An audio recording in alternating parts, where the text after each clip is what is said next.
বন্ধুসকল আমাৰ মোবাইলৰ বাবে বেটাৰী কিমান দৰকাৰী বা প্ৰয়োজনীয় আমি সেইটো সকলোৱে জানো, আমাক নতুনকৈ ক'ব নালাগে।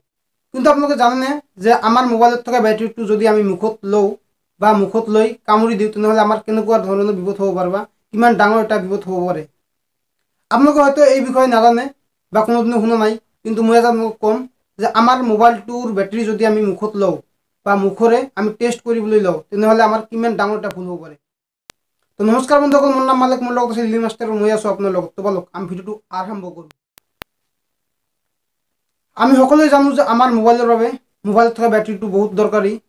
মোবাইলত থকা বেটাৰীটো নহ'লে আমাৰ মোবাইলটো চলাব নোৱাৰোঁ, কোনো ধৰণৰ কাম কৰিব নোৱাৰোঁ। আৰু এই মোবাইলৰ বেটাৰীৰ দ্বাৰাই আমাৰ কেতিয়াবা ক্ষতি হ'ব পাৰে, বহুত এটা ডাঙৰ ক্ষতি হৈ যাব পাৰে। কেনেকৈ মই আপোনালোকক কৈ আছোঁ।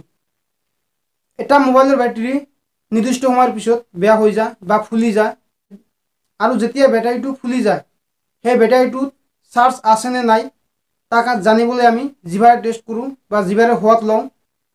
তেতিয়া আমি গম পাওঁ যে সেই মোবাইলটোৰ ভিতৰত বা সেই মোবাইলৰ বেটাৰীটোৰ ভিতৰত চাৰ্জ আছেনে নাই। কিন্তু আপোনালোকে জানেনে যে আমাৰ এই মুখত লোৱাৰ বাবে আমাৰ ডাঙৰ এটা ক্ষতি হ'ব পাৰে। হয়, আপোনালোকে আগত এই ভিডিঅ' ক্লিপটো চাই লওক বা সৰু ভিডিঅ' ক্লিপটো চাই লওক।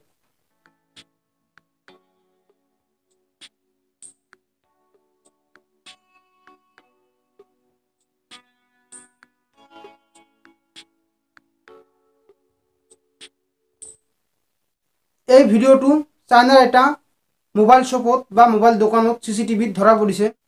আৰু যেতিয়াই মানুহজনৰ আইফোনৰ বেটাৰী বেয়া হৈছে তেতিয়াই আইফোনৰ বেটাৰীটো ৰিপ্লেচ কৰিবলৈ দোকানত আহিছিল আৰু মেকানিকজনক দিয়াৰ আগতে নিজে এবাৰ বেটাৰীটো কামুৰি দিছিল, তেতিয়া এনেধৰণৰ ব্লাষ্ট হৈছিল।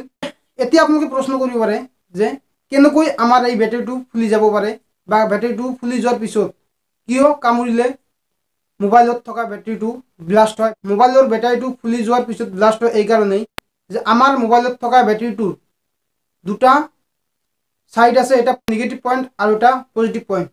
আৰু যেতিয়া বেটাৰীটো ফুলি যায় তেতিয়া নিগেটিভ আৰু পজিটিভটো বহুত ওখ হৈ যায় বা এনেকুৱা থাকে এনেকুৱা হৈ যায়।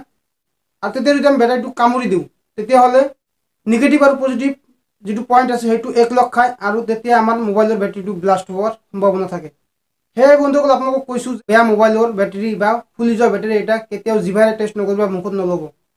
যদি কৰে তেনেহ'লে আপোনাৰ ডাঙৰ এটা ক্ষতি হৈ যাব পাৰে। আৰু এটা গুৰুত্বপূৰ্ণ কথা যে আপোনালোকৰ ঘৰত যদি ল'ৰা ছোৱালী আছে বা সৰু ল'ৰা ছোৱালী আছে তেনেহ'লে আপোনালোকে কেতিয়াও ফুলি যোৱা বেটাৰী এটাৰ মোবাইল সেই ল'ৰা ছোৱালীবোৰৰ হাতত নিদিব বা লগত ৰাখিব নিদিব। কাৰণ কেতিয়া ফুলি যোৱা বেটাৰীটো এনেকৈ কামুৰিলে ব্লাষ্ট হৈ যাব কোনেও ক'ব নোৱাৰিব, আৰু তেতিয়া আপোনাৰ ল'ৰা ছোৱালীৰ লগতে আপোনাৰো বহুত ধৰণৰ অশান্তি আহি যাব।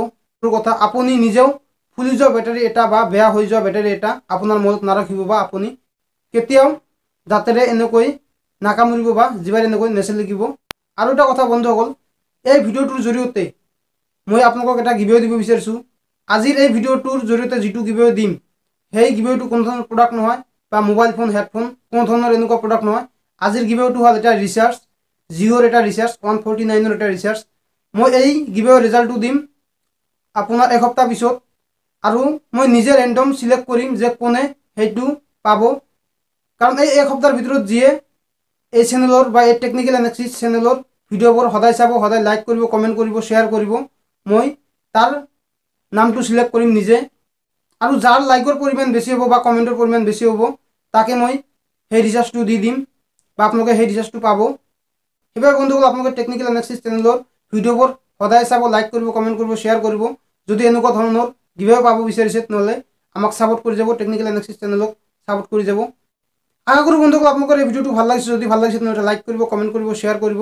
আৰু কিন্তু বন্ধুসকল আপোনালোকে এই চেনেলটো কেতিয়াও ছাবস্ক্ৰাইব কৰিবলৈ নাপাহৰিব, কাৰণ এনেকুৱা ধৰণৰ নতুন নতুন ভিডিঅ' সদায় লৈ আহিম। আৰু ভিডিঅ'ৰ লগতে আপোনালোকক সৰু সুৰা গিভৱে মই মাজে মাজে দিয়ে থাকিম। তাৰপৰা আপোনালোকে ছাবস্ক্ৰাইবৰ লগতে কাষত থকা নটিফিকেশ্যন আইকনটো প্ৰেছ কৰি দিব, যাতে যেতিয়া আমি নতুন ভিডিঅ' আপলোড কৰোঁ তেতিয়া যাতে আপোনালোকে আমাৰ ভিডিঅ'বোৰ নটিফিকেশ্যনৰ জৰিয়তে পাই যায়। তেতিয়ালৈকে আপোনালোকে ভাল থাকি সুস্থ থাকিব। এই কামত আজি ভিডিঅ' আমি শেষ কৰিলোঁ। থেংক ইউ ছ' মাছ। আৰু কেতিয়াও আপোনালোকে বেয়া হৈ যোৱা বেটাৰী বা ফুলি যোৱা বেটাৰী এটা এনেকৈ কেতিয়াও মুখত নলগাব বা জিভাৰে টেষ্ট নকৰিব। এনেকুৱা যদি কৰে তেনেহ'লে আপোনাৰ ডাঙৰ এটা